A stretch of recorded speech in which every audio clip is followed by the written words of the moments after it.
আসসালামু আলাইকুম এভরিওয়ান, আপনারা সবাই কেমন আছেন? আশা করছি আপনারা সবাই অনেক ভালো আছেন। আল্লাহর রহমতে আমিও আমার পরিবারকে নিয়ে অনেক ভালো আছি। আজকে আমি রান্না করব বাইম মাছের তেল ঝাল। প্লিজ বন্ধুরা স্কিপ না করে পুরো ভিডিওটা দেখতে থাকবেন। এখানে আমি মিডিয়াম সাইজের একটা বাইম মাছ নিয়েছি। দেখুন বন্ধুরা, বাইম মাছ কাটাকুটা করা এবং পরিষ্কার করা আমার মনে হয় কম বেশি সবাই জানে, তাই আর বাইম মাছটা কাটাকুটা করা দেখালাম না, ডাইরেক্ট কাটাকুটা করে নিয়ে ক্যামেরার সামনে আসলাম।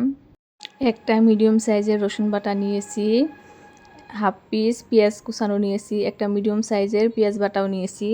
এবার মাছের মধ্যে মশলাগুলো দিয়ে দিব।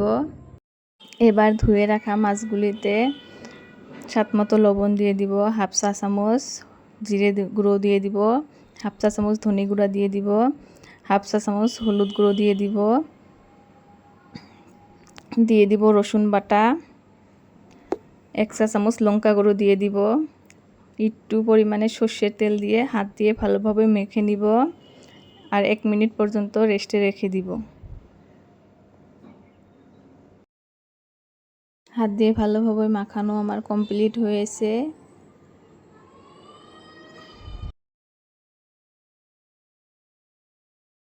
অন্যদিকে গ্যাসের চুলায় একটা কড়াই দিয়ে দিলাম। কড়াইটাকে ভালোভাবে গরম করে সর্ষের তেল দিয়ে দিলাম পরিমাণ মতো।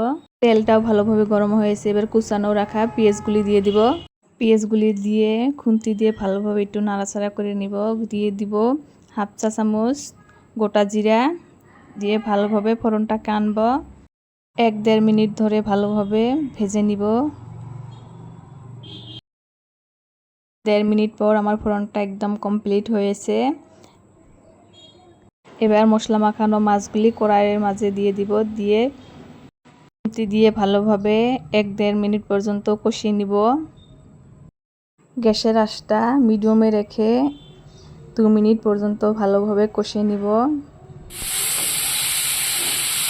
2 মিনিট ধরে ভালোভাবে কষানো কমপ্লিট হয়েছে এবং কালারটা একটু চেঞ্জ হতে শুরু হয়েছে। এই সময় আমি একটা মিডিয়াম সাইজের পেঁয়াজ বাটা দিয়ে দিলাম।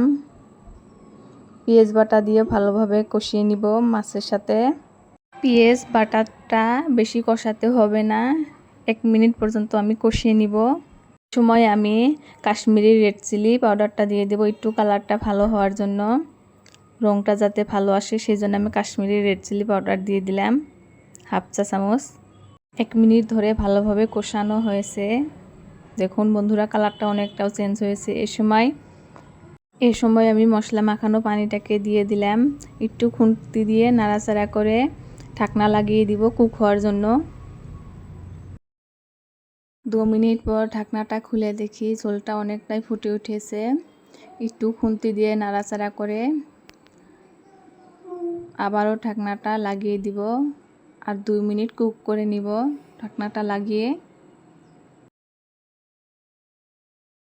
আপনারা তো বাইম মাছ অনেকভাবেই খেয়েছেন, প্লিজ এভাবে একবার বাসায় ট্রাই করে খেয়ে দেখবেন, অনেক টেস্ট আসে, অনেক ভালো লাগে।